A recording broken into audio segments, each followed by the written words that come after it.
Zdravím všetkých pri televíznych obrazovkách. Moje meno je Koko, to T-čo je neznelé a v dnešnom dieli sa pozrieme na to, ako to vrie na našej hiphopovej scéne.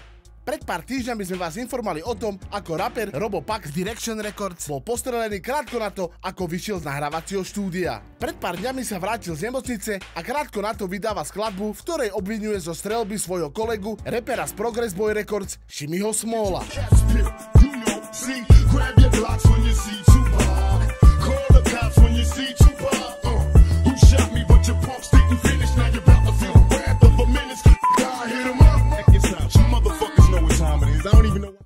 Rapper Shimmy Small nenechal svojou odpoveďou fanúšikov dlho čakať a krátko na to vydáva svoju odpoveď.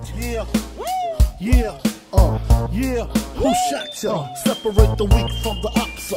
Lead hard to creep them broken streets. It's on fuck all that bickering beef. I can hear sweat trickling down your cheek. Your heartbeat sound like Sasquatch feet.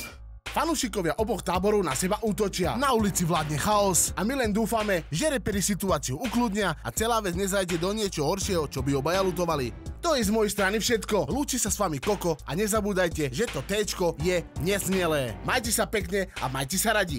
Peace!